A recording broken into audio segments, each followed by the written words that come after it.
ನಮಸ್ಕಾರ, welcome back to my channel. So ಇವತ್ತು weekend ಆಗಿದೆ ಜರ್ಮನಿಯಲ್ಲಿ ಆ್ಯಂಡ್ ಇವಾಗ ಸಮಯ 5:30 ಆ್ಯಂಡ್ ನೀವು ನೋಡ್ಬೋದು ಎಷ್ಟು ಬಿಸಿಲಿದೆ ಅಂತ.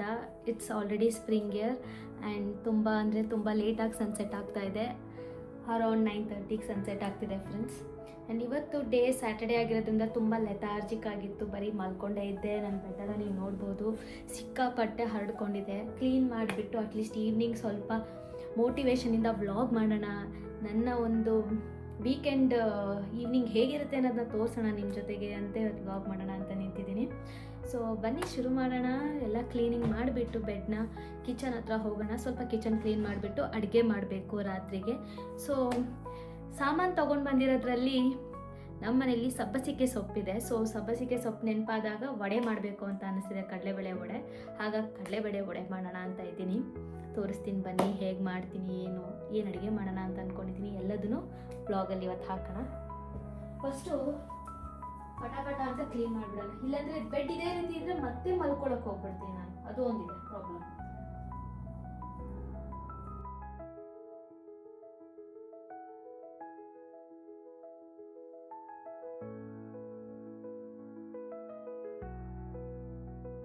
ಸ್ವಲ್ಪ ಕಿಚನಲ್ಲಿ ಪಾತ್ರೆಗಳೆಲ್ಲ ತೊಳೆದ್ಬಿಟ್ಟು ಅಡುಗೆ ಮಾಡೋದಕ್ಕೆ ಸ್ಟಾರ್ಟ್ ಮಾಡೋಣ ಬನ್ನಿ ಫ್ರೆಂಡ್. ನುಗ್ಗೆ ಸೊಪ್ಪಿನ ಪುಲಾವ್ ಮತ್ತು ಕಡಲೆಬೇಳೆ ವಡೆ ಮಾಡೋಣ ಅಂತ ಅಂದ್ಕೊಂಡಿದ್ದೀನಿ ಇವಾಗ. ಸೊ ಪಟಪಟ ಅಂತ ಮಾಡೋಣ ಬನ್ನಿ. ಎಷ್ಟು ಚೆನ್ನಾಗಿದೆ ನೋಡಿ view. So let's get started.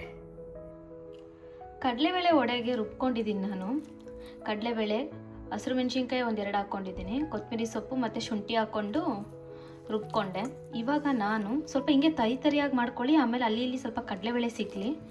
ಇವಾಗ ಸಬ್ಬಸಿಗೆ ಸೊಪ್ಪು ಹಾಕ್ಬಿಟ್ಟು ಚೆನ್ನಾಗಿ ಮಿಕ್ಸ್ ಮಾಡ್ಕೊಳ್ಳೋಣ. ಇನ್ನೊಂದು ಕಡೆ ಎಣ್ಣೆ ಕಾಯಕ್ಕೆ ಇಡೋಣ. ಎಣ್ಣೆ ಕಾಯಕ್ಕೆ ಇಟ್ಕೊಂಡಿದ್ದೀನಿ. ಸ್ವಲ್ಪ ಎಣ್ಣೆ ಕಾಯಲಿ ಚೆನ್ನಾಗಿ. ನುಗ್ಗೆ ಸೊಪ್ಪಿನ ಪಲಾವ್ ಮಾಡಿರೋದು ವೀಡಿಯೋ ಮಾಡೋದಕ್ಕಾಗಿಲ್ಲ, ಸಿಕ್ಕಾಪಟ್ಟೆ ಅಡುಗೆ ಮಾಡೋದಿತ್ತು ಅಂದ್ಬಿಟ್ಟು ಪಟ ಅಂತ ಪಲಾವ್ ಮಾಡಿಕೊಂಡೆ. ಬಟ್ ಹೇಗಾಗಿದೆ ಪಲಾವ್ ಅಂತ ನಾನು ತೋರಿಸ್ತೀನಿ ನಿಮಗೆ ವೀಡಿಯೋಲಿ. ಇವಾಗ ನಾವು ಫಸ್ಟು ವಡೆ ಮಾಡ್ಕೊಳ್ಳೋಣ ಬನ್ನಿ. ನಮಗೆ ಇಲ್ಲಿ ನುಗ್ಗೆ ಸೊಪ್ಪು ಸಿಗೋದೆಲ್ಲ ಸಿಕ್ಕಾಪಟ್ಟೆ ಅಪರೂಪ. ನಾನೇ ಫಸ್ಟ್ ಟೈಮ್ ನೋಡಿರೋದು ನುಗ್ಗೆ ಸೊಪ್ಪನ್ನ. ಇಲ್ಲಿ ಆ್ಯಕ್ಚುಲಿ ದೊಡ್ಡ ಊರಲ್ಲಿ ಸಿಗುತ್ತೇನೋ, ನಾನು ನೋಡಬೇಕು ಹ್ಯಾಂಬೂರ್ಗಳೆಲ್ಲ ಇಂಡಿಯನ್ ಸ್ಟೋರಲ್ಲಿ ಹೋಗ್ಬಿಟ್ಟು. ಬಟ್ ಇಲ್ಲಿ ಸಿಗೋದು ಕಮ್ಮಿ, ಅಪರೂಪಕ್ಕೆ ಸಿಕ್ಕಿದೆ. ಸೊ ನುಗ್ಗೆ ಸೊಪ್ಪಲ್ಲಿ ವೆರೈಟೀಸ್ ಮಾಡೋಣ ಅಂತ ತೊಗೊಂಡು ಬಂದಿದ್ದೀವಿ ತುಂಬ. ಕಾಳಿನ ಪಲ್ಯ ಮಾಡೋಣ, ಆಮೇಲೆ ನುಗ್ಗೆ ಸೊಪ್ಪಿನ ಪುಲಾವ್ ಮಾಡೋಣ. ಸೊ ಲೆಟ್ಸ್ ಸಿ ಏನೇನೆಲ್ಲ ಮಾಡ್ತೀನಿ ನಾನು ಬ್ಲಾಗಲ್ಲಿ ತೋರಿಸ್ತೀನಿ ನಿಮಗೆ.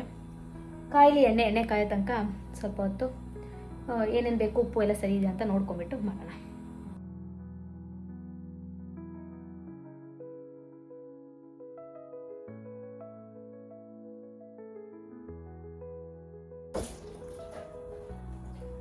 ಫುಲ್ಲು ನಾನು ಎಂಥರ ಅಂದರೆ ಅಡುಗೆ ಮಾಡೋ ಅಷ್ಟರಲ್ಲಿ ಮನೆ ಫುಲ್ ಗಲೀಜಾಗೋಗ್ಬಿಟ್ಟಿರುತ್ತೆ. ಸೊ ಎಲ್ಲ ಅಡುಗೆ ಮಾಡಿದ್ಮೇಲೆ ಹಾಗೆ ಒಂದೊಂದ್ಸರಿ ನಾನು ಅಡುಗೆ ಮಾಡ್ತಾನೆ ಕ್ಲೀನ್ ಮಾಡ್ಕೊತಾ ಇರ್ತೀನಿ. ಇವಾಗ ನೋಡಿ ನೀಟಾಗಿ ಕಾಣ್ತಾ ಇದೆ. ಸೊ ಇವಾಗ ನೆಮ್ಮದಿಯಾಗಿ ವಡೆ ಮಾಡ್ಕೊಬೋದು. ಸ್ವಲ್ಪ ಜನ ಹೇಗೆ ಅಂದರೆ ಅಡುಗೆ ಮಾಡ್ತಾನೆ ಕ್ಲೀನ್ ಮಾಡ್ಕೊತಾರೆ, ಇನ್ನು ಸ್ವಲ್ಪ ಜನ ಎಲ್ಲ ಮುಗಿದ್ಮೇಲೆ ಕ್ಲೀನ್ ಮಾಡ್ಕೊತಾರೆ. ಆ್ಯಕ್ಚುಲಿ ಎರಡೂ ಒಂಥರ ಸ್ಟ್ರೆಸ್ ಥರನೇ ನನಗೆ. ಸೊ ಹೆಂಗಾಗುತ್ತೆ ಟೈಮ್ ಹಂಗೆ ಮಾಡ್ಕೊತೀನಿ. ಒಂದೊಂದ್ಸರಿ ಅಡುಗೆ ಮಾಡ್ತಾನೆ ಕ್ಲೀನ್ ಮಾಡ್ಕೊತೀನಿ, ಕೆಲವೊಂದ್ಸರಿ ಎಲ್ಲ ಮುಗಿದ್ಮೇಲೆ ಮಾಡ್ಕೊತೀನಿ. ಎಷ್ಟು ಅರ್ಜೆನ್ಸಿ ಇರುತ್ತೆ ಅದ್ರ ಮೇಲೆ ಹೋಗುತ್ತೆ. ಸೊ ಎಣ್ಣೆ ಕಾಯ್ತಾ ಇದೆ, ಇವಾಗ ಪಟ್ಟ ಅಂತ ಸ್ಟಾರ್ಟ್ ಮಾಡ್ಕೊಂಬಿಡೋಣ. ಸೊ ಇದನ್ನು ಕಲಿಸ್ಕೊಳ್ಳೋಣ. ಚೆನ್ನಾಗಾಗಿದೆ ನೋಡಿ, ಈ ಥರ ನೀಟ್ ಸ್ವಲ್ಪ ಇನ್ನೊಂದರಲ್ಲಿ ಮುಷಿ ಥರ ಆಗಬಾರ್ದು, ನೀರು ಜಾಸ್ತಿ ಇರಬಾರ್ದು, ಸ್ವಲ್ಪ ಉದ್ರಾಗಿನೇ ಮಾಡ್ಕೊಬೇಕು. ನೋಡಿ ಎಷ್ಟು ಚೆನ್ನಾಗಾಗಿದೆ ಹಿಟ್ಟು.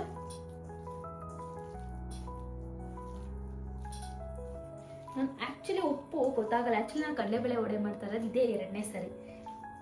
ಸೊ ನೋಡೋಣ ಹೇಗೆ ಬರುತ್ತೆ. ಆ್ಯಕ್ಚುಲಿ ಇವಾಗ ಚೆನ್ನಾಗಿ ಬರುತ್ತೆ ಅಂತ ಒಂಥರ ಗಟ್ ಫೀಲ್ ಹೇಳ್ತಾ ಇದೆ. ಎಲ್ಲ ಥರ ಇಂಗ್ರೀಡಿಯೆಂಟ್ಸ್ ಹಾಕಿದ್ರೆ ತುಂಬ ಚೆನ್ನಾಗಿ ಬರುತ್ತೆ ಫ್ರೆಂಡ್ಸ್. ನಾನು ಇವಾಗ ಇದಕ್ಕೇನೇನು ಹಾಕಿದ್ದೀನಿ ಗೊತ್ತಾ? ನುಗ್ಗೆ ಸೊಪ್ಪು ಹಾಕಿದ್ದೀನಿ, ಸಬ್ಬಸಿಗೆ ಸೊಪ್ಪು ಹಾಕಿದ್ದೀನಿ, ಕೊರಿಯಂಡರ್ ಹಾಕಿದ್ದೀನಿ. ಈ ಥರ ಎಲ್ಲ ಸೊಪ್ಪು ಹಾಕಿದಾಗ ಅಫ್ಕೋರ್ಸ್ ಅದು ಚೆನ್ನಾಗಿ ಬರುತ್ತೆ, ತುಂಬ ಅರೋಮಾ ಕೂಡ ಚೆನ್ನಾಗಿರುತ್ತೆ. ಒಂದು ಸ್ವಲ್ಪ ಹಿಂಗೆ ಟೇಸ್ಟ್ ನೋಡೋಣ. ಸರಿ ಇದೆ, ಇನ್ನೂ ಚೂರು ಉಪ್ಪು ಹಾಕೋಣ.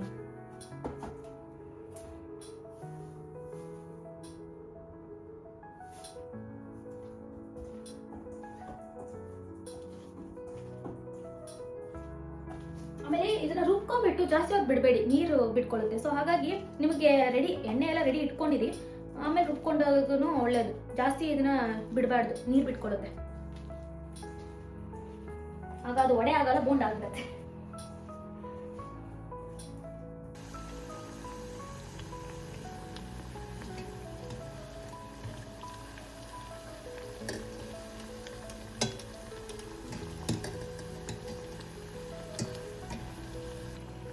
ಕಲರ್ ಎಷ್ಟು ಚೆನ್ನಾಗಿ ಟರ್ನ್ಔಟ್ ಆಗ್ತಾ ಇದೆ ನೋಡಿ, ಬ್ರೌನಿಷಲ್ಲಿ ತುಂಬ ಚೆನ್ನಾಗಿ ಕಾಣ್ತಾ ಇದೆ, ತುಂಬ ಚೆನ್ನಾಗಿ ಬರ್ತಾ ಇದೆ friends. I can't wait to taste.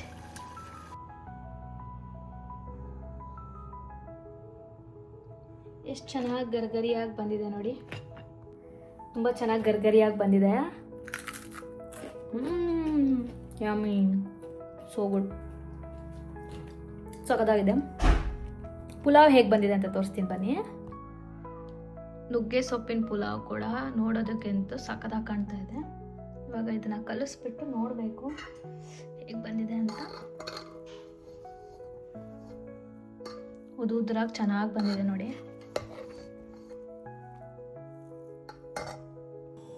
ನೋಡಿ ಪುಲಾವ್ ಎಷ್ಟು ಚೆನ್ನಾಗಿ ಬಂದಿದೆ, ಉದ್ರಾಗಿ ತುಂಬ ಚೆನ್ನಾಗಾಗಿದೆ, ತುಂಬ ಚೆನ್ನಾಗಾಗಿದೆ. ಯಮ್ಮಿ. ಊಟ ಎಲ್ಲ ಆಯಿತು. ನಂತರ ಸ್ವಲ್ಪ ಹೊರಗೆ ಹೋಗೋಣ ಅಂತ ಹೇರ್ ಸ್ಟ್ರೈಟ್ನಿಂಗ್ ಮಾಡ್ಕೊಳ್ಳೋಕ್ಕೆ ಎಲ್ಲದನ್ನು ರೆಡಿ ಮಾಡ್ಕೊತಾ ಇದ್ದೆ. ಇದು ನಾನೇನು ಸ್ಟ್ರೈಟ್ನರ್ ತೊಗೊಂಡಿದ್ದೀನಿ. ಈ ಸ್ಟ್ರೈಟ್ನರ್ ಬ್ರ್ಯಾಂಡ್ ಬಂದುಬಿಟ್ಟು ಅಗ್ಯಾರೋ ಅಂತ. ನನಗೆ ಆಫೀಸ್ಗೆ ಬೆಳಗ್ಗೆನೇ 5 ಗಂಟೆಗೆಲ್ಲ ಹೋಗಬೇಕಾಗುತ್ತೆ. ಸೊ ಪಟ್ಟಂತ ನೋಡಿ ಎಷ್ಟು ಬೇಗ ಮಾಡಿಕೊಂಡೆ ನಾನು. ಆ್ಯಂಡ್ ನಿಮಗೂ ಇದೇನಾದರೂ ಚೆನ್ನಾಗಿದೆ ಅನಿಸಿದ್ರೆ ನನ್ನ ಹಾನೆಸ್ಟ್ ರಿವ್ಯೂ ಹೇಳ್ತಾ ಇರೋದು, ಇದೇನು ಪಾರ್ಟ್ನರ್ಶಿಪ್ ಅಲ್ಲ. ಸೊ ಅಗ್ಯಾರೋ ಅನ್ನೋದು ಬ್ರ್ಯಾಂಡ್ ಅದು ನಾನು ಮಿಂತ್ರಾದಲ್ಲಿ ತೊಗೊಂಡಿದ್ದು. ನೀವು ಕೂಡ ಆಫರ್ ಇದ್ದಾಗ ನೋಡಿ ತೊಗೊಳ್ಳಿ, ಬೇಕಾದರೆ ಲಿಂಕ್ ಹಾಕಿರ್ತೀನಿ, you can just try it out. ನನಗಂತೂ ತುಂಬ ಇಷ್ಟ ಆಯಿತು, ಹಾಗಾಗಿ ಈ ಪ್ರಾಡಕ್ಟ್ನ ನಿಮಗೂ ಹೇಳೋಣ ಅಂತ, ಹಂಚ್ಕೊಳ್ಳೋಣ ಅಂತ ಅನ್ನಿಸ್ತು, ಹಾಗಾಗಿ ತೋರಿಸ್ತಾ ಇದ್ದೀನಿ ನೋಡಿ. ಫಟಾಫಟ್ ಅಂತ ಎಂತ ಹೆಂಗಿತ್ತು ಕೂದಲು, ಇವಾಗ ಎಷ್ಟು ನೀಟಾಗಿ ಸ್ಟ್ರೈಟ್ನಿಂಗ್ ಆಯಿತು. ಅಟ್ಲೀಸ್ಟ್ ಒಂದು ಸ್ವಲ್ಪ ನೋಡೋ ಥರನಾದರೂ ಇದೆ ಇವಾಗ ಕೂದಲು. ಹೊರಗೋಗೋದಕ್ಕಿಂತ ಮುಂಚೆ ಒಂದು ಇಮೇಲ್ ಕಳಿಸ್ಬೇಕಿತ್ತು ಪ್ರೊಫೆಸರ್ಗೆ, ಹಾಗಾಗಿ ಸ್ವಲ್ಪ ನನ್ನ ಕೆಲಸ ಮುಗಿಸ್ಕೊಂಡೆ.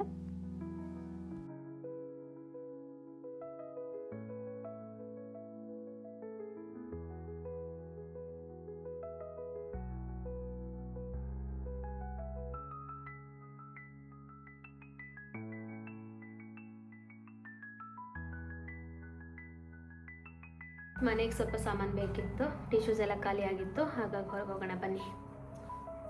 ಹೊರಗೆ ಹೋಗೋದಂದ್ರೆ ಖುಷಿ ನನಗೆ. ವೀಕೆಂಡ್ ಆಗಿದ್ದರಿಂದ ಕ್ಲೋಸ್ ಆಗಿಬಿಟ್ಟಿತ್ತು ಫ್ರೆಂಡ್ಸ್ DM ಎಲ್ಲ. ಸೊ ಹಾಗಾಗಿ ನಾವು ಮ್ಯೂಲರ್ ಓಪನ್ ಇತ್ತು ಅಂದ್ಬಿಟ್ಟು ಸ್ವಲ್ಪ ಬ್ಯೂಟಿ ಪ್ರಾಡಕ್ಟ್ಸ್ ನೋಡೋಣ ಅಂತ ಬಂದ್ವಿ. ಸೊ ಬ್ಯೂಟಿ ಪ್ರಾಡಕ್ಟ್ಸ್ ನೋಡ್ತಾ ಈ ಕ್ಲಿನಿಕ್ದು ಒಂದು ಫೌಂಡೇಶನ್ ತೊಗೊಂಡೆ ನಾನು. ಟೆಸ್ಟ್ ಎಲ್ಲ ಮಾಡಿಬಿಟ್ಟು ನನ್ನ ಸ್ಕಿನ್ ಟೋನ್ಗೆ ಯಾವ್ದು ಚೆಕ್ ಆಗುತ್ತೆ ಅಂತ ನೋಡಿ. ಆನ್ಲೈನಲ್ಲಿ ತುಂಬ ನೋಡ್ತಾ ಇದ್ದೆ ಯಾವ್ದು ತೊಗೊಳ್ಳಿ ಫೌಂಡೇಶನ್ ಅಂತ. ತಲೆ ಕೆಟ್ಟೋಗ್ಬಿಡ್ತು ChatGPTನೆಲ್ಲ ಕೇಳಿ. ಅದೇನು ಗೊತ್ತಾ, ನಾವು ಸ್ವಲ್ಪ ಇನ್ನೂ ಫೇರ್ ಆಗಿ ಕಾಣೋಣ ಅಂದ್ಬಿಟ್ಟು ತೊಗೊಂಡ್ಬಿಡ್ತೀವಿ. ಆ ಶೇಡ್ ಆಮೇಲೆ ನಮಗೆ ಸೂಟ್ ಆಗಲಿಲ್ಲ ಅಂದರೆ ಆನ್ಲೈನಲ್ಲಿ ನೋಡಿ ತೊಗೊಂಡ್ರೆ. ಅದಕ್ಕೆ ನಾನೇನು ಮಾಡಿದೆ ಅಂದರೆ ಹೋದೆ ನಿಯರೆಸ್ಟ್ ಸ್ಟೋರ್ಗೆ, ಅವ್ರನ್ನೇ ಕೇಳಿದೆ ಯಾವ ಶೇಡ್ ನನಗೆ ಸೂಟ್ ಆಗುತ್ತೆ ಅಂತ. ನೀಟಾಗಿ ಬ್ಲೆಂಡ್ ಆಗುತ್ತೆ. ಬಟ್ ಕ್ಲಿನಿಕ್ ಸೂಟೇಬಲ್ ಬಿಕಾಸ್ ನಂಗೆ ಸ್ವಲ್ಪ ಪಿಗ್ಮೆಂಟೇಷನ್ ಇದೆ ಆ್ಯಂಡ್ ಆಲ್ಸೋ ಪಿಂಪಲ್ಸ್ ಇರೋದ್ರಿಂದ, ಹಾಗಾಗಿ ಕ್ಲಿನಿಕ್ ತೊಗೊಂಡೆ. ಸಮ್ವೇರ್ 46 €, ಅಂದರೆ ಒಂದು 5,000 ರೂಪಾಯಿ ಅಷ್ಟು ಆಯಿತು ಒಂದಕ್ಕೆ. ಒಂದು ಇಷ್ಟು ಚಿಕ್ಕದು, ಬಟ್ ಅದು worth the penny because clinic is tested clinically. And I pigmentation ಮತ್ತು ಓರೆ ಪೀರಿಯಡ್ ನನಗೆ ಒಳ್ಳೆಯದು. ಏನಾದರೂ ನಾವು ಡೈಲಿ ಬೇಸಸ್ ನಾವು ಸ್ವಲ್ಪ ಹಾಕ್ಕೊತೀವಿ ಫೌಂಡೇಶನ್ ಅಂದಾಗ. ತೋರಿಸ್ತೀನಿ ನಿಮಗೆ. ಚಿಕ್ಕ ಊರಲ್ಲೆಲ್ಲ 5 ಗಂಟೆಗೆ ಸ್ಟೋರ್ಸ್ ಎಲ್ಲ ಕ್ಲೋಸ್ ಆಗಿಬಿಡುತ್ತೆ. ಮ್ಯಾಕ್ಸಿಮಮ್ 6 ಗಂಟೆ ತನಕ ಓಪನ್ ಇಟ್ಕೊಂಡಿರ್ತಾರೆ. ಸೊ ಎಲ್ಲದನ್ನು ಬೇಗ ಸ್ಟಾಕ್ ಮಾಡ್ಕೊಬೇಕು. ಸೊ ತುಂಬ ಅಂದರೆ ತುಂಬ ಪ್ರಶಾಂತವಾಗಿರುತ್ತೆ ಚಿಕ್ಕ ಊರುಗಳಲ್ಲಿ. ನೀವೇ ನೋಡ್ಬೋದು, ಸದ್ದಿಲ್ಲ ಏನಿಲ್ಲ, ಕ್ವೈಟ್ ಕಾಮ್ ಪ್ಲೇಸ್, ಪೀಸ್ಫುಲ್ ಅನಿಸುತ್ತೆ.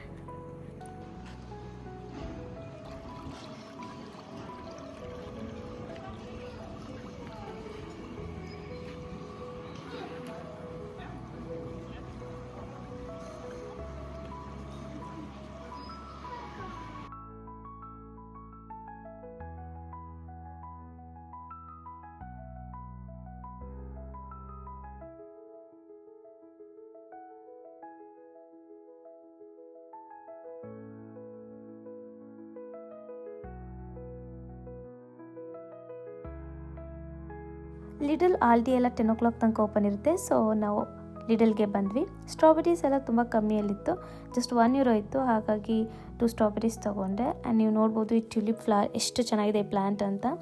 ಹಾಗೆ ಆಲೂಗಡ್ಡೆ, ಈರುಳ್ಳಿ, ಟೊಮೆಟೊ ಆಗಿರ್ಬೋದು, ನನಗಂತೂ ಸ್ಟ್ರಾಬೆರೀಸ್ ನೋಡೋದಕ್ಕೆ ತುಂಬ ಇಷ್ಟ ಆಯಿತು ಆ್ಯಂಡ್ ತುಂಬ ಕಮ್ಮಿ ಅಂತು. ಸೊ ತೊಗೊಳಕ್ಕೆ ಸ್ಟಾರ್ಟ್ ಮಾಡಿಬಿಟ್ಟೆ. ತೊಗೊಳ್ತಾನೇ ಇದ್ದೀವಿ. ಬಂದಿದ್ದು ಬರೀ ಟಿಶ್ಯೂಸ್ಗಂತ ನೀವೇ ನೋಡ್ಬೋದು. ಕ್ಯಾಪ್ಸಿಕಮ್ ಆಯಿತು, ರ್ಯಾಡಿಶ್ ಆಯಿತು, ಕುಕುಂಬರ್ ಆಯಿತು. ಹೀಗೆ ನಾವು ಒಂದಕ್ಕಂತ ಬರ್ತೀವಿ, ಬಟ್ ಸಿಕ್ಕಾಪಟ್ಟೆ ಶಾಪಿಂಗೇ ಮಾಡ್ತೀವಿ. ನೋಡ್ಬೋದು ನೀವು ರೆಡ್ ಕಲರ್ ಲೇಬಲ್ಸ್ ಎಲ್ಲ ಹೇಗೆ ಹಾಕಿದ್ದಾರಂತ. ಫುಲ್ ಆನ್ ಆಫರ್ ಇತ್ತು ಫ್ರೆಂಡ್ಸ್. ನೀವೇನಾದರೂ ಸ್ವಲ್ಪ ಮಿನಿಮಲಿಸ್ಟಿಕ್ಕಾಗಿ ಶಾಪಿಂಗ್ ಮಾಡಬೇಕು ಅಂದರೆ ಸ್ಯಾಟರ್ಡೇಸ್ ಹೋಗಿ, ಬಿಕಾಸ್ ನಿಮಗೆ ಆಫರ್ ಇರುತ್ತೆ. ನಾವಂತೂ ಒಂದಕ್ಕಂತ ಬಂದಿದ್ದು, ಅದು ಬಿಟ್ಟು ಬೇರೆ ಎಲ್ಲ ಶಾಪಿಂಗ್ ಮಾಡ್ತಾ ಇದ್ದೀವಿ. ಆ್ಯಂಡ್ ನೋಡಿ ನೀವು ನಮ್ಮ ಇಂಡಿಯನ್ ಥರದಲ್ಲೇ ಚಾಪೆಗಳು ಸಿಗ್ತಾ ಇದೆ. ಸೊ ನಿಮ್ಗೇನಾದರೂ ಪಿಕ್ನಿಕ್ ಹೋಗ್ತೀರಾ, ಚಾಪೆ ಎಲ್ಲ ಬೇಕು ಮನೆಗೆ ಅಂದರೆ ಲಿಡಲಲ್ಲಿ ಚೆಕ್ ಮಾಡಿ ಫ್ರೆಂಡ್ಸ್. ಆ್ಯಂಡ್ ಜಸ್ಟ್ €4 ನಿಮಗೆ ಸಿಗ್ತಾ ಇದೆ. ಆ್ಯಂಡ್ ದೆನ್ ಹಾಗೆ ನೋಡ್ಕೊಂಡು ಹೋಗ್ತಾ ಇದ್ವಿ. ಮತ್ತೆ ಎಲ್ಲ ಸೆಕ್ಷನ್ಸು ಏನಾದರೂ ಕಡಿಮೆಗೆ ಸಿಗುತ್ತಾ, ಏನಾದರೂ ತೊಗೊಂಡು ಸ್ಟಾಕ್ ಮಾಡಿ ಇಟ್ಕೋಬೋದಾ ಅಂತ. ಸೊ ಕಿಚನ್ಗೆ ಏನೇನೆಲ್ಲ ಬೇಕಿತ್ತು ಅದೆಲ್ಲ ತೊಗೊಂಡ್ವಿ ನಾವು. ಸೊ ಫೈನಲಿ ಟಿಶ್ಯೂಸ್ನ ತೊಗೊಂಡು ಮನೆ ಕಡೆ ಹೊರಟದೆ ಫ್ರೆಂಡ್ಸ್. ಯಾಕಂದರೆ ಇನ್ನೂ ನಾನು ಕಣ್ಣಿಗೆ ನಾನು ಕಟ್ಕೊಂಡಿಲ್ಲ ಅಂದರೆ, ಬ್ಲೈಂಡ್ ಫ್ಲೋಲ್ಡ್ ಆಗಿಲ್ಲ ಅಂದರೆ ಇಡೀ ಲಿಡಲ್ನೇ ತೊಗೊಂಡೋಗ್ಬಿಡ್ತೀನಿ. ನಾನು ಆ ಥರ ಶಾಪಾಲಿಕ್ ಅಂತಾರಲ್ಲ, ಆ ಥರ ನಾನು ತುಂಬ. ಜರ್ಮನಿಯಲ್ಲಿ ಹೊತ್ತಲ್ಲೆಲ್ಲ ಮಳೆ ಬರುತ್ತೆ, ಅದಕ್ಕೆ ಛತ್ರಿ ತೊಗೊಂಡು ಹೋಗಬೇಕು, ಫೋರ್ಕಾಸ್ಟ್ ನೋಡ್ಕೊಂಡು ಹೋಗಬೇಕು ವೆದರ್ದು. ನಾವೇನು ನೋಡ್ಕೊಂಡು ಹೋಗಿಲ್ಲ, ಮಳೇಲಿ ನೆನೀತಾ ಇದ್ದೀವಿ. ಮಳೆ ಅಂದರೆ ಏನು ಸುಂಟ್ರ ಗಾಳಿ ಥರ ಮಳೆ ಬರಲ್ಲ ಇಲ್ಲೆಲ್ಲ, ಜಸ್ಟ್ ಹಾಗೆ ಡ್ರಿಸ್ಲಿಂಗ್ ಫ್ರೆಂಡ್ಸ್ ಅಷ್ಟೇ. ನಮ್ಮ ಪುಣ್ಯಕ್ಕೆ ಸೂಪರ್ ಮಾರ್ಕೆಟ್ ಹತ್ತಿರದಲ್ಲಿರೋದಕ್ಕೆ ಬಂದಿದ್ವಿ, ಹಾಗಾಗಿ ಏನು ತೊಂದರೆ ಇಲ್ಲ. ಮನೆ ಹತ್ರನೇ ಬಂತು, ಇನ್ನೇನು ಜಸ್ಟ್ 5 more minutes ಅಷ್ಟೇ. ಕರೆಕ್ಟ ಅಂತ ಹೋಗ್ಬಿಟ್ಟು ನಾಳೆಗೆ ಹ್ಯಾಂಬರ್ಗಿಗೆ ಶಿಫ್ಟ್ ಬೇರೆ ಆಗಬೇಕು. ಹಾಗಾಗಿ ಇವತ್ತು ನೈಟಿಗೆ ಎಲ್ಲ ಪ್ರಿಪೇರ್ ಮಾಡ್ಕೊಳ್ಳೋಣ ಅಂತ ನಾಳೆಗೆ ಸ್ಯಾಂಡ್ವಿಚ್ ಮತ್ತು ಫ್ರೈಡ್ ರೈಸ್ ಮಾಡೋಣ ಅಂತ ಇದ್ದೀನಿ. ನೋಡೋಣ, ಬಿಕಾಸ್ 5 hours ಜರ್ನಿ ಇದೆ ಇಲ್ಲಿಂದ ಹ್ಯಾಂಬರ್ಗಿಗೆ ಶಿಫ್ಟ್ ಮಾಡೋದಕ್ಕೆ. ಹಾಗಾಗಿ ಹೊಟ್ಟೆ ತುಂಬ ಎಲ್ಲ ತಿನ್ಕೊಂಡು ಹೋಗಬೇಕು. ಹೊಟ್ಟೆ ಹಸಿಯುತ್ತೆ, ಅದಕ್ಕಾಗಿ ಎಲ್ಲದನ್ನೂ ಬಾಕ್ಸ್ನ ಪ್ಯಾಕ್ ಮಾಡ್ಕೊಂಡು ಹೋಗೋಣ ಅಂತ ರಾತ್ರಿನೇ ಎಲ್ಲ ಪ್ಯಾಕ್ ಮಾಡ್ಕೊಳ್ಳೋಣ.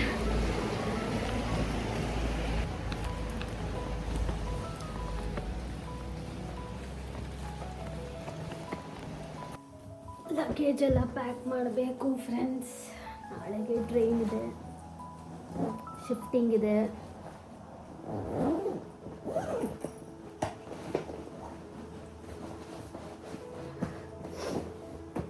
ಇಲ್ಲಲ್ಲಿ ಸಂದಿಲಿರುತ್ತೆ, ಎಲ್ಲ ತುರುಕಬೇಕು.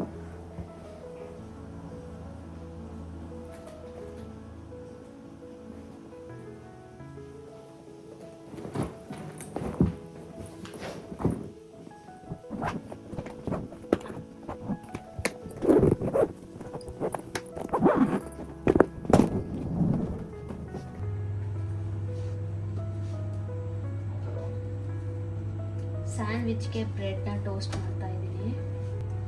ಸ್ಯಾಂಡ್ವಿಚ್ ಮೇಕರೇ ಇಟ್ಕೊಂಡಿದ್ದೀವಿ, ಆದರೂ ಕೂಡ ತವಾದಲ್ಲೇ ಮಾಡಬೇಕು ನಮಗೆ.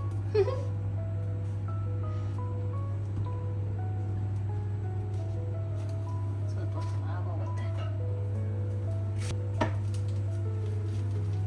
ಹೀಗೆಲ್ಲ ಮುಂಚೆನೇ ಪ್ರೆಪ್ ಮಾಡ್ಕೊಂಡು ಹೋದ್ರೆ ಟ್ರಾವೆಲ್ ಟೈಮಲ್ಲಿ ಯಾವಾಗಲೂ ಒಳ್ಳೆಯದು. ಇದು ಎಸ್ಪೆಷಲಿ ಮನೆ ಹೋಮ್ ಮೇಡ್ ತೊಗೊಂಡೋಗೋದು ಇನ್ನೂ ಉತ್ತಮ. ಸೊ ಫ್ರೂಟ್ಸ್ ಎಲ್ಲ ಪ್ಯಾಕ್ ಮಾಡಿಕೊಂಡೆ, ನಾಳೆ ಬೆಳಿಗ್ಗೆ ಎದ್ಬಿಟ್ಟು ಮತ್ತೆ ಸ್ಯಾಂಡ್ವಿಚ್ ಟೋಸ್ಟ್ ಮಾಡಿಕೊಂಡು ತುಂಬ್ಕೊಂಡು ಹೋಗೋದು. ಫ್ರೈಡ್ ರೈಸ್ ಆಲ್ರೆಡಿ ರೆಡಿ ಇದೆ, ಪ್ಯಾಕ್ ಮಾಡ್ಕೊಂಡು ಬಾಕ್ಸ್ ಒಳಗೆ ಇಟ್ಕೊಳ್ಳೋದು ಅಷ್ಟೇ ಫ್ರೆಂಡ್ಸ್, ಈಸಿ. ನಾವು ವೆಜಿಟೇರಿಯನ್ಸ್ಗೆ ಹೀಗೆ ಎಲ್ಲ ಪ್ಯಾಕ್ ಮಾಡ್ಕೊಂಡು ಹೋಗ್ಬೇಕು, ಆಪ್ಷನ್ಸ್ ಕಮ್ಮಿ ಇರುತ್ತೆ. ಹಂಗಾಗಿ ಎಲ್ಲ ಪ್ರೆಪ್.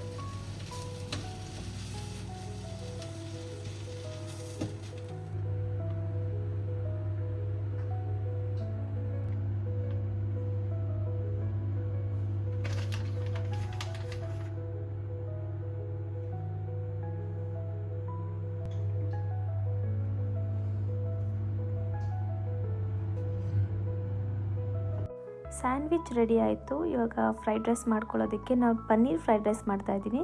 ಸೊ ಪನ್ನೀರನ್ನ ಸ್ವಲ್ಪ ತುಪ್ಪದಲ್ಲಿ ನಾವು ರೋಸ್ಟ್ ಮಾಡ್ಕೊತೀನಿ, ಸ್ಲೈಟಾಗಿ, ಜಾಸ್ತಿನೂ ಅಲ್ಲ, ಬಿಕಾಸ್ ಒರಟಾಗಿಬಿಡುತ್ತೆ ಪನ್ನೀರು. ಹಾಗಾಗಿ ಸಾಫ್ಟಾಗಿರಬೇಕು ಅಂದರೆ ಪನ್ನೀರನ್ನ ಲೈಟಾಗಿ ನೀವು ರೋಸ್ಟ್ ಮಾಡ್ಕೊಬೇಕು. ಎಲ್ಲ ಥರ ವೆಜಿಟೇಬಲ್ಸ್ ಇದೆ, ಹಾಗಾಗಿ ಫ್ರೈಡ್ ರೈಸ್ ಮಾಡೋಣ ಅಂತ ಬಂದಿರೋದು ನಾನು. ತುಂಬ ಈಸಿ ಕೂಡ. ಏನು ಜಾಸ್ತಿ ಸಾಸಿವೆ ಜೀರಿಗೆ ಹಾಕ್ಕೊತೀನಿ, ಆಮೇಲೆ ಈರುಳ್ಳಿ ಮೆಣಸಿನ್ಕಾಯಿ ಹಾಕ್ಕೊತೀನಿ, ನೆಕ್ಸ್ಟು ಕ್ಯಾರೆಟು, ಬೀನ್ಸು, ನಿಮ್ಮ ಹತ್ರ ಏನೇನಿದೆ ಎಲ್ಲನೂ ಹಾಕ್ಕೊಳ್ಳಿ ಫ್ರೆಂಡ್ಸ್. Because vegetarians ತಿನ್ನಲೇಬೇಕು. ಅದು ಬಿಟ್ಟರೆ ನಮಗೆ ಬೇರೆ ಏನೂ ಇಲ್ಲ. ಪ್ರೋಟೀನ್ ಇಂಟೇಕ್ ಕೂಡ ನಿಮ್ಮ ಡೈಲಿ ರೂಟೀನಲ್ಲಿ ಇರಲಿ ಆದಷ್ಟು. ಸೊ ನಾವು ಕೂಡ ಪನ್ನೀರ್ ಫ್ರೈಡ್ ರೈಸ್ ಈ ಥರ ಎಲ್ಲ ಮಾಡ್ಕೋತಿರ್ತೀವಿ. ಅಲ್ಲಿ ಪನ್ನೀರ್ ಬಟರ್ ಮಸಾಲ ಅಥವಾ ಪನ್ನೀರ್ ಸ್ಯಾಂಡ್ವಿಚ್ ಆಗಿರ್ಬೋದು. ಯಾವುದೇ ಒಂದು ನೀವು ಐಟಮ್ ತಿಂತಿರಾದರೂ ಸ್ವಲ್ಪ ಪನ್ನೀರ್ನ ಆ್ಯಡ್ ಆನ್ ಮಾಡ್ಕೊಳ್ಳಿ, ನೀವೇನಾದರೂ ವೆಜಿಟೇರಿಯನ್ಸ್ ಆಗಿದ್ದರೆ. ಆ್ಯಂಡ್ ಫ್ರೈಡ್ ರೈಸ್ಗೂ ಕೂಡ ಮಸಾಲಾಸ್ ಜಾಸ್ತಿ ಬೇಕಾಗಲ್ಲ. Basic salt, garam masala, chilli powder ಕೂಡ ಹಾಕ್ಕೊತೀನಿ ನಾನು. ನಿಮ್ಮ ಹತ್ರ ಫ್ರೈಡ್ ರೈಸ್ ಮಸಾಲ ಇದ್ದರೆ ಅದನ್ನು ಹಾಕ್ಕೋಬೋದು. ಬಟ್ ನಾನು ಬೇಸಿಕ್ ಮನೇಲಿ ಏನಿದೆ ಆ ಮಸಾಲನೇ ಹಾಕಿಬಿಟ್ಟೆ ಮಾಡ್ತೀನಿ. ತುಂಬ ಅಂದರೆ ತುಂಬ ಟೇಸ್ಟಿಯಾಗಿ ಬಂದಿತ್ತು. ನೀವು ಕೂಡ ಟ್ರೈ ಮಾಡ್ಬೋದು. ಜರ್ಮನಿಯಲ್ಲಿ ಸ್ಟೂಡೆಂಟ್ಸ್ ಇದ್ದರೆ ಅವ್ರಿಗೆಲ್ಲ ಅಡುಗೆ ಮಾಡೋದಕ್ಕೆ ಬರಲ್ಲ ಅಂದರೆ ಈ ವ್ಲಾಗ್ ನಿಮಗೆ ಡೆಫಿನೆಟ್ಲಿ ಯೂಸ್ಫುಲ್ ಆಗುತ್ತೆ ಫ್ರೆಂಡ್ಸ್. ಇವಾಗ ನಾನೇನು ಪನ್ನೀರ್ನ ರೋಸ್ಟ್ ಮಾಡ್ಕೊಂಡಿದ್ದೆ ಅದನ್ನೆಲ್ಲ ಸ್ಮಾಲ್ ಚಂಕ್ಸಾಗಿ ಕಟ್ ಮಾಡಿಕೊಂಡು ಅದನ್ನು ನಾನು ಆ್ಯಡ್ ಮಾಡ್ಕೊತೀನಿ. ಸೊ ನೆಕ್ಸ್ಟ್ ಅದನ್ನೊಂದು ಸ್ವಲ್ಪ ಫ್ಲೇಮ್ನ ಕಮ್ಮಿಲಿ ಇಟ್ಕೊಂಡ್ಬಿಟ್ಟು ಆಮೇಲೆ ರೈಸ್ನ ಆ್ಯಡ್ ಮಾಡಿಬಿಟ್ಟು ಫುಲ್ ಮಿಕ್ಸ್ ಮಾಡಿಕೊಂಡು ಮತ್ತೆ ನೀವು ರುಚಿಗೆ ತಕ್ಕಷ್ಟು ಉಪ್ಪು ಹಾಕ್ಕೊಂಬಿಟ್ಟು ನೋಡ್ಕೊಳ್ಳಿ. ನಿಮಗೆ ಉಪ್ಪು ಎಷ್ಟು ಬೇಕು ಅಂತ ಹಾಕ್ಕೊಂಡು ಸ್ವಲ್ಪ ಪೆಪ್ಪರ್ ಪೌಡರ್ ಹಾಕ್ಕೊಳ್ಳಿ. ನಿಮಗೆ ಇನ್ನು ಸ್ಪೈಸಿ ಬೇಕು ಅನ್ಸಿದ್ರೆ ಪೆಪ್ಪರ್ ಪೌಡರ್ ಆ್ಯಡ್ ಮಾಡ್ಕೋಬೋದು. ಆಮೇಲೆ ಸೋಯಾ ಸಾಸ್ ಹಾಕ್ಕೊಳ್ಳಿ ಅಟ್ ದ ಎಂಡ್. ಆಮೇಲೆ ಒಂದು ಸ್ವಲ್ಪ ಲೈಟ್ ಫ್ಲೇಮ್ನ ಸ್ವಲ್ಪ ಕಮ್ಮಿ ಮಾಡಿಕೊಂಡು ನೀವು ಲೋಯೆಸ್ಟ್ ಫ್ಲೇಮಲ್ಲಿ ಇದನ್ನು ಸ್ವಲ್ಪ ಸಾಟೆ ಮಾಡ್ಕೊಂಡು ಬನ್ನಿ friends. And fried rice is ready to serve. Dress ಅಂತೂ ಸಖತ್ತಾಗಿದೆ, ನೀವೇ ನೋಡ್ಬೋದು. ಕಲರ್ಫುಲ್. ನಾನು ಮಾಡುವಾಗೆಲ್ಲ ತೋರಿಸಿದ್ದೀನಿ. ಹೋಪ್ಫುಲಿ ನಿಮಗೆ ಈ ರೆಸಿಪಿ ಇಷ್ಟ ಆಗಿದ್ದಲ್ಲಿ ನೀವು ಟ್ರೈ ಮಾಡಿ. ತುಂಬ ಚೆನ್ನಾಗಿ ಬಂದಿದೆ, ನೋಡೋದಕ್ಕಿಂತ ಚೆನ್ನಾಗಿದೆ. ಇನ್ನು ನಾವಂತೂ ಟೇಸ್ಟ್ ಮಾಡಿಲ್ಲ, ನಾಳೆನೇ ಬೆಳಗ್ಗೆನೇ ಟೇಸ್ಟ್ ಮಾಡಬೇಕು. ಸೊ ಅಷ್ಟೇ. ನಾಳೆಗೆ ಸ್ವಲ್ಪ ಸ್ನ್ಯಾಕ್ಸ್ ಎಲ್ಲ ತುಂಬ್ಕೊಬೇಕು. ಇದೊಂದು ಸ್ಮಾಲ್ ಬ್ಯಾಕ್ ಪ್ಯಾಕ್ ತೊಗೊಂಡೋಗೋಣ ಅಂತ ಅಂದ್ಕೊಂಡಿದ್ದೀನಿ. ಸೊ ಈ ಬ್ಯಾಕ್ ಪ್ಯಾಕಲ್ಲಿ ಏನೇನು ತುಂಬ್ಕೊಳ್ಳೋಕ್ಕಾಗತ್ತೆ ಅಷ್ಟು ತುಂಬ್ಕೊಳ್ಳೋಣ. ಬಿಕಾಸ್ 2-3 ಲಗೇಜ್ ಜೊತೆಗೆ ಎಷ್ಟಾಗ್ಬೋದು ತುಂಬ್ಕೊಳ್ಳೋದಕ್ಕೆ, ಕೈಯಲ್ಲಿ ಇಟ್ಕೊಳ್ಳೋದೇ ಆಗುತ್ತೆ ಲಗೇಜಸ್ ಎಲ್ಲ. ಸೊ ಅದಕ್ಕೆ ಇದೊಂದು ಸಾಕು, ಸುಮ್ಮನೆ ಹಂಗೆ ಸ್ನ್ಯಾಕ್ಸ್ ಎಲ್ಲ ತುಂಬ್ಕೊಳ್ಳೋದಕ್ಕೆ ಫ್ರೆಂಡ್ಸ್.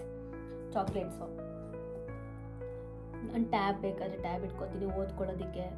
ಟೈಮ್ ಪಾಸ್ ಮಾಡಬೇಕಲ್ಲ, ಜರ್ನಿ ಸ್ವಲ್ಪ ಲಾಂಗ್ ಅವರ್ಸ್ ಇದೆ, 5 hours and above. So book ಮತ್ತು ಒಂದು ಟ್ಯಾಬ್ ಇಟ್ಕೊತೀನಿ. ಆಮೇಲೆ ಈ ಕಡೆ ಸ್ನ್ಯಾಕ್ಸ್ ಇಟ್ಕೊಳ್ಳೋಣ. ವ್ಯಾಲೆಟ್, ಚಾಕ್ಲೇಟ್ ವ್ಯಾಲೆಟ್ ಇಲ್ಲಿಡೋಣ, ಸ್ಪೇಷಿಯಸ್ ಆಗಿದೆ. ಅನದರ್ ಇಂಪಾರ್ಟೆಂಟ್ ವ್ಯಾಸ್ಲಿನ್ ನನಗೆ. ಸೊ ವ್ಯಾಸ್ಲಿನ್ ಇಲ್ಲೇ ಮುಂದೆ ಇಟ್ಕೊಳ್ಳೋಕ್ಕಾಗುತ್ತಾ ಟ್ರೈ ಮಾಡೋಣ. ಇದು ಸಾಕ್ಸ್ ಇದೆ, ಆ್ಯಕ್ಚುಲಿ ಆಗುತ್ತೆ ಫ್ರೆಂಡ್ಸ್. ನೋಡೋದಕ್ಕೆ ಚಿಕ್ಕದಿದೆ ಬಟ್ ತುಂಬ ತುಂಬೋದು ಇದರಲ್ಲಿ. ನೋಡೋಣ ತುಂಬ. ಸ್ನ್ಯಾಕ್ಸ್ ಪಿಸ್ತಾ ಇಟ್ಕೊತೀನಿ. ಆಮೇಲೆ ಸ್ವಲ್ಪ ಸ್ನ್ಯಾಕ್ಸ್ ಇದು ಲಿಟಲ್ ಹಾರ್ಟ್ಸ್, ಹೆಸರು ಮರ್ತೋಗ್ಬಿಟ್ಟು ಕಡಲೆ ಮಿಠಾಯಿ.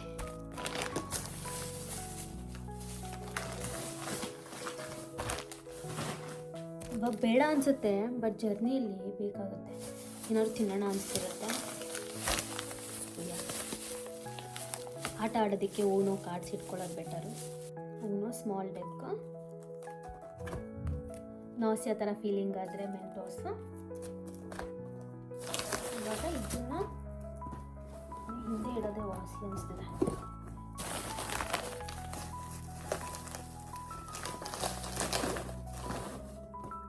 ವ್ಯಾಲೆಟ್ ಇಂಪಾರ್ಟೆಂಟು, ವ್ಯಾಲೆಟ್ ಇಟ್ಕೊಂಡಿದ್ದೀನಿ. ಒಂದಿನಕ್ಕೆ ಏನು ಜಾಸ್ತಿ ಬೇಡ ಫ್ರೆಂಡ್ಸ್. ನೀರು ಬಾಟ್ಲ್ ಒಂದು ಇಟ್ಕೊಂಡ್ರೆ ಮುಗೀತು ಅಷ್ಟೇ, ಆಲ್ ಸೆಟ್. ಮಾಯ್ಶ್ಚರೈಸರ್ ಬೇಕಾಗುತ್ತೆ, ಏನಾದರೂ ಫೇಸ್ ಡ್ರೈ ಅನಿಸುತ್ತೆ ಈ ಥರ ಸ್ಮಾಲ್ ಪ್ಯಾಕಲ್ಲಿ ಬರುತ್ತಲ್ಲ ಆ ಥರ ಇಟ್ಕೊಬೇಕು, ತುಂಬ ಹ್ಯಾಂಡಿ ಇರುತ್ತೆ ಆವಾಗ.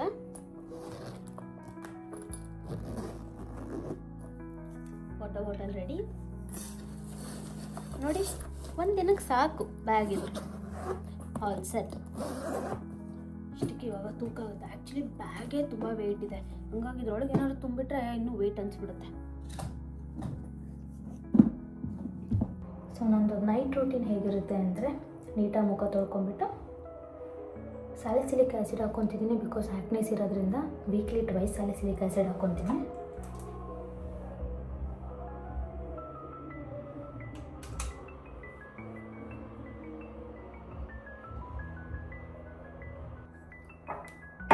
ಇದು ಬ್ಯೂಟಿ ಆಫ್ ಜೋಸನ್. ಇದೊಂದು ಸ್ವಲ್ಪ ಡ್ರೈ ಆದಮೇಲೆ ಇದನ್ನು ಹಾಕ್ಕೊಂಡು ಇಷ್ಟೇ ಒಂದು ನೈಟ್ ರೂಟೀನ್. ಡ್ರೈ ಆಗಲಿ. ನೆಕ್ಸ್ಟು ಆ್ಯಕ್ಚುಲಿ ನೈಟ್ ಹೊತ್ತು ಏನು ಮಾಡ್ಕೊತೀವಿ ಅದು ತುಂಬ ವರ್ಕೌಟ್ ಆಗುತ್ತೆ. ಸೊ ನೀಟಾಗಿ ನೈಟ್ ಕೇರ್ ಮಾಡ್ಕೊಳ್ಳೋದು ತುಂಬ ಇಂಪಾರ್ಟೆಂಟು. ಬಿಕಾಸ್ ನಾವು ಏನು ಪ್ರಾಡಕ್ಟ್ಸ್ ಯೂಸ್ ಮಾಡ್ತೀವಿ ಅದು ನೀಟಾಗಿ ಸ್ಕಿನ್ ಬಂದುಬಿಟ್ಟು ಎನ್ಗಲ್ಫ್ ಮಾಡ್ಕೊಳ್ಳುತ್ತೆ. ಸೊ ನಾವು ಏನೇ ಯೂಸ್ ಮಾಡ್ತೀವಿ ಆ ಪ್ರಾಡಕ್ಟ್ ಸ್ವಲ್ಪ ನೋಡಿ ಮಾಡಿ ತೊಗೊಂಡು ಯೂಸ್ ಮಾಡಬೇಕು.